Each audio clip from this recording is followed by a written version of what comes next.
Vous êtes-vous déjà demandé quel a été le dernier coin de notre planète à être découvert par l'être humain? Pensez-y un instant. Nous vivons dans un monde où tout semble être sur Google Maps, où vous pouvez même voir l'arrière-cour de votre voisin depuis un satellite. Mais il fut un temps, pas si lointain, où d'immenses étendues de terre étaient complètement inconnues. Aujourd'hui, nous allons faire un voyage épique à travers 3000 ans d'exploration humaine. Depuis les premières empreintes en Afrique, jusqu'à ce dernier morceau de terre qui a complété la carte du monde. Et je vous annonce quelque chose. La réponse va vous surprendre autant qu'elle m'a surpris quand je l'ai découverte.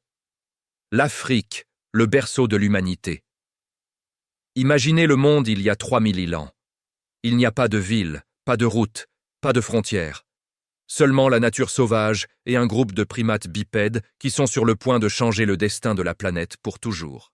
Les restes les plus anciens de notre espèce ont été trouvés au Maroc, dans un endroit appelé Jebel Irhoud. Laissez-moi mettre cela en perspective. Quand ces premiers humains marchaient dans le nord de l'Afrique, les pyramides n'existaient pas, l'écriture n'existait pas. Et pourtant, c'était nous, Homo sapiens. Avec le même cerveau, la même capacité de penser, d'imaginer, de rêver. Mais le Maroc n'a pas été le seul endroit où nos ancêtres ont prospéré. En Afrique du Sud, on a découvert des restes datant de 2509 000 ans. Et en Éthiopie, nous savons que les Homo sapiens y vivaient déjà il y a environ 2000 ans. Les scientifiques ont longtemps supposé que tous les humains descendaient d'un groupe unique. Mais les recherches récentes remettent en question cette théorie. La première sortie d'Afrique. Voici l'une des révélations les plus surprenantes. Les humains sont sortis d'Afrique beaucoup plus tôt qu'on ne le pense.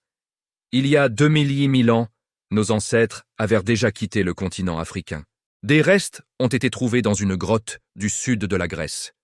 Et il y a 1805 000 ans, les humains parcouraient déjà ce qui est aujourd'hui Israël. Qu'est-ce qui les motivait? La curiosité? Le besoin? Ou cet impulse inexplicable de voir ce qu'il y a au-delà? Pendant ce temps, en Afrique centrale, on a découvert des fossiles datant d'il y a 3000 ans. Il y a 15 000 ans, les humains ont traversé le Sinaï, la péninsule arabique, et atteint les Émirats arabes unis. Mais toutes ces migrations n'ont pas été très réussies. Ils n'ont pas réussi à s'établir de façon permanente. L'une des théories est qu'ils ont été remplacés par les Néandertaliens, qui fuyaient les régions froides d'Europe pendant l'ère glaciaire. La deuxième vague qui a tout changé. Plusieurs milliers d'années se sont écoulées avant qu'une deuxième vague ne se produise. Cette fois, c'était différent. Il y a 7000 ans, les humains ont à nouveau atteint la péninsule arabique. Mais cette fois, ils ont continué. Au cours des 5000 années suivantes, ils ont conquis le sous-continent indien, l'Asie du Sud-Est et même l'Australie. Oui, l'Australie, il y a environ 5000 ans. Cela signifie qu'ils maîtrisaient déjà une forme de navigation primitive.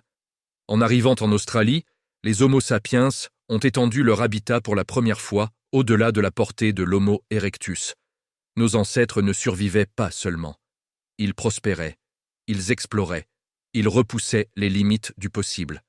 La reconquête de l'Europe. Peu après avoir conquis l'Australie, les humains ont décidé de reconquérir l'Europe. Cette fois, ils étaient prêts à affronter les Néandertaliens. Ces premiers humains modernes européens sont connus sous le nom de Cro-Magnons. En France, on a trouvé des fossiles d'environ 505 000 ans. Dans les Balkans et en Allemagne, d'il y a 48 000 ans. En Italie et en Grande-Bretagne, d'il y a 44 000 ans. Ce qui est fascinant, c'est que tous ces Homo sapiens se sont reproduits avec les Néandertaliens. Oui, vos ancêtres ont probablement eu des enfants avec des Néandertaliens. La plupart des humains modernes portent entre 1 et 4% d'ADN néandertalien. Nous sommes, littéralement, un mélange d'espèces. Mais les Néandertaliens se sont éteints il y a environ 35 000 à 4 000 ans. L'expansion en Asie. Pendant que les humains conquérèrent l'Europe, d'autres groupes se répandaient en Asie. Ils ont atteint Omsk il y a 45 000 ans et le nord-est de la Chine il y a 4 000 ans. Un peu plus tard, ils sont arrivés au Japon, probablement en marchant à travers la Corée. Les niveaux de la mer étaient beaucoup plus bas pendant l'ère glaciaire. Là où il y a aujourd'hui l'océan, il y avait alors de vastes plaines de glace. Il y a 3,5 000 ans, les Français ont traversé les Pyrénées et ont peuplé la péninsule ibérique. Les traces les plus anciennes d'activité humaine en Irlande datent d'il y a 3 000 ans. Taïwan a été colonisé il y a 3 000 ans. Les Homo sapiens avaient pénétré profondément en Sibérie et en Europe de l'Est. Mais l'avancée en Sibérie a ralenti à cause du froid extrême. La colonisation de l'Amérique. Il y a environ 2000 ans, les humains ont osé traverser le détroit de Bering, passant par les terres glacées de l'Alaska et du nord du Canada. Ce fut l'un des voyages les plus épiques de notre histoire. Imaginez des groupes de chasseurs-cueilleurs marchant sur la glace, suivant des mammouths et des bisons, pénétrant dans un continent vierge. Au cours des millénaires suivants, ils ont migré progressivement vers le sud. Il y a 1014 000 ans, ils avaient atteint la partie sud du continent. En seulement 6000 ans, les humains ont parcouru de l'Alaska à la Patagonie. À chaque endroit, ils se sont adaptés et ont développé de nouveaux outils. Le réchauffement et les nouvelles opportunités. Vers l'an 2000 avant Jésus-Christ, les températures avaient augmenté d'environ 3 ou 4 degrés. Cela a permis aux humains d'habiter les régions les plus froides de la planète. En Europe, ils ont atteint les pays nordiques. Ils sont arrivés dans la partie sud du continent américain il y a environ 1000 ans. Plus tard, il y a 8000 ans, les Siciliens ont découvert Malte. Et il y a 6000 ans, les habitants d'Amérique du Sud avaient mis le pied dans les Caraïbes. Le nord du Canada a été peuplé par les Inuits et 1000 ans plus tard, ils ont atteint le Groenland. Les Polynésiens et leurs exploits. Les Taïwanais ont construit des catamarans et des pirogues polynésiennes et ont rapidement colonisé les îles d'Asie du Sud-Est. Ils ont commencé avec les Philippines en 3000 avant Jésus-Christ, l'Indonésie 500 ans plus tard. Progressivement, ils ont découvert toutes ces petites îles dispersées dans le Pacifique, atteignant finalement Tonga et Samoa.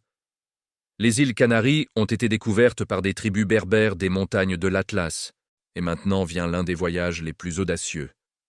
Atteindre Madagascar en l'an 500 après Jésus-Christ. Mais ce n'étaient pas des Africains, mais des Indonésiens qui ont traversé tout l'océan Indien dans leurs pirogues Waka. Madagascar est à des milliers de kilomètres de l'Indonésie. Ces navigateurs n'avaient pas de GPS, pas de radio, seulement leurs pirogues, leur connaissance des étoiles et un courage extraordinaire.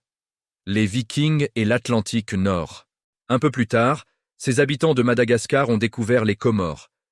Les îles Féroé ont été découvertes par des Écossais ou des Irlandais qui ont apporté de l'orge et des moutons. 200 ans plus tard, les Vikings sont arrivés aux Açores. On le sait grâce à une analyse d'excréments de bétail trouvés dans les sédiments. Les traces les plus anciennes d'activité humaine en Islande datent de l'an 770. Les Vikings ont établi une colonie permanente qui deviendrait la nation islandaise moderne. Vers l'an 800, les Taïnos sont arrivés aux Bahamas. Niue a été peuplé par des Polynésiens de Samoa vers l'an 900. Et 40 ans plus tard, les Polynésiens sont arrivés à Hawaï. Vers l'an 1000, l'île de Pâques a été explorée. C'est ici qu'ils construiraient les incroyables statues Moai. En l'an 1280, les Polynésiens ont accompli leur chef-d'œuvre, découvrir la Nouvelle-Zélande.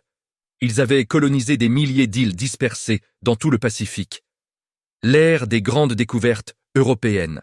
Nous entrons maintenant dans l'ère des grandes découvertes. Les Européens ont commencé à prendre les devants en commençant par Madère en 1419. Les Portugais ont continué avec le Cap-Vert en 1456, São Tomé et Principe en 1470. Les Polynésiens ont fait leur dernière découverte, l'île Chatham vers l'an 1500. En 1502, les Portugais ont découvert Sainte-Hélène, l'une des îles les plus reculées du monde. L'île de l'Ascension a été découverte en 1503 et Tristan da Cunha en 1506. En 1507, les Portugais ont débarqué à Maurice, le seul endroit où vivait le dodo. Mais les Hollandais sont arrivés et les dodos se sont éteints. En 1512, les Portugais ont conquis l'île de la Réunion. En 1515, les Espagnols ont visité les Bermudes. Et en 1520, l'expédition de Magellan a découvert les îles Malouines. L'humanité avait conquis toute l'Amérique. En 1528, les Portugais ont découvert l'île Rodrigue. Les îles Ogasawara ont été visitées par les Espagnols en 1543. l'humanité avait conquis toute l'Asie. Le Svalbard a été visité en 1604 par des chasseurs de morses anglais. Les Britanniques ont atteint les Seychelles en 1609. L'humanité avait conquis toute l'Afrique. La course vers les pôles. Avec presque tout découvert, les explorateurs ont mis leur regard sur les pôles. Des endroits glacés où l'exploration était tout sauf agréable. Jan Mayen a été visité en 1614 par des Norvégiens pendant qu'ils chassaient les baleines. Les îles du Prince-Édouard ont été atteintes par les Hollandais en 1663. En 1696, les Hollandais ont découvert l'île Amsterdam et l'île Saint-Paul, maintenant française. En 1772, les Français ont fait 2 découvertes. Les îles Kerguelen, où vivent aujourd'hui entre 50 et 100 personnes, et les îles Crozet, où vivent 25 scientifiques et quelques pingouins. 3 ans plus tard, les îles de Géorgie du Sud et Sandwich du Sud ont été explorées par James Cook. En 1788, les Britanniques ont exploré l'île Lord Howe. En 1810, un Australien a trouvé l'île Macquarie. L'humanité avait conquis toute l'Océanie. En 1819, un Britannique a mis le pied sur les îles Shetland du Sud. Les îles Orcades du Sud ont été visitées en 1821. En 1855, les îles Heard et McDonald ont été explorées. La terre François-Joseph a été visitée en 1872 par une expédition austro-hongroise. Elle a été nommée en l'honneur de François-Joseph Ier d'Autriche. L'Antarctique a été découvert en 1820 et finalement visité en 1895 par une équipe norvégienne.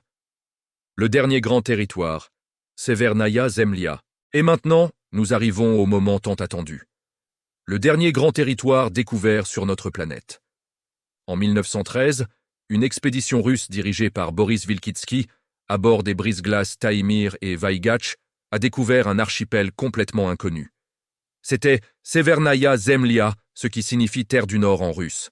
Un ensemble d'îles dans l'Arctique russe qui était resté caché. Le 3 septembre 1913, l'expédition a débarqué sur le Cap Berg, sur l'île de la Révolution d'octobre. Initialement, la découverte a été appelée Terre de l'empereur Nicolas II. Mais en 1926, après la Révolution russe, elle a été rebaptisée Severnaya Zemlya. Ce qui est étonnant, c'est que cet archipel fait 37 000 km². C'est approximativement la taille de la Belgique. Malgré sa taille, il est resté complètement inconnu jusqu'au XXe siècle. Ce n'est qu'en 1932 qu'une expédition soviétique dirigée par Georgi Outchakov et Nikolai Ourvantsev a réalisé une étude complète. Ils ont découvert qu'il s'agissait d'un ensemble de 4 grandes îles et d'environ 70 îles plus petites. Severnaya Zemlya est le dernier archipel de taille considérable à avoir été découvert sur Terre. Environ 47% de sa surface est couverte de glace. Aujourd'hui, ces îles n'ont pas de population permanente, sauf la station polaire Prima. Les dernières découvertes. Après Severnaya Zemlya, il y a eu quelques découvertes mineures. En 1934, un Américain a découvert l'île Roosevelt en Antarctique. En 1940, le même homme a découvert l'île Thurston. En 1957, l'île Berkner a été explorée par une équipe américaine. Avec cela, l'humanité avait conquis toute l'Antarctique et complété la carte du monde. Mais il y a toujours des endroits cachés à découvrir. Comme la plus grande grotte du monde, découverte au Vietnam en 1991. De nouvelles îles se créent aussi naturellement, comme Surtsey, qui a émergé en Islande en 1963, ou l'île Bhasan Char au Bangladesh, formée en 2006, et plus récemment l'île Sif en Antarctique, découverte en 2020. Conclusion. Alors, quel a été le dernier endroit de la planète découvert par les humains? La réponse est Severnaya Zemlya, un archipel glacé dans l'Arctique russe, découvert en 1913.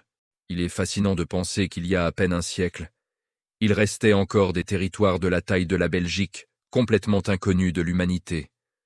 Peut-être que l'humanité a perdu l'une de ses plus grandes passions, découvrir de nouvelles terres. Mais ce que nous ne perdrons jamais, c'est notre curiosité, notre désir d'explorer, d'aller au-delà. Maintenant que nous avons complété la carte de la Terre, nous regardons vers les étoiles, vers les océans profonds, vers les frontières que nous n'avons pas encore franchies. Parce qu'en fin de compte, ce qui nous définit en tant qu'espèce, c'est ce besoin irrépressible de voir ce qu'il y a au-delà de l'horizon. Si vous avez aimé ce voyage à travers l'histoire de l'exploration humaine, n'oubliez pas de liker cette vidéo. Abonnez-vous à la chaîne pour plus de contenu fascinant sur l'histoire, la science et les mystères de notre monde. Et ne manquez pas notre prochaine vidéo où nous explorerons un autre sujet tout aussi impressionnant. Merci de m'avoir accompagné dans ce voyage incroyable. Rendez-vous dans la prochaine vidéo. À bientôt.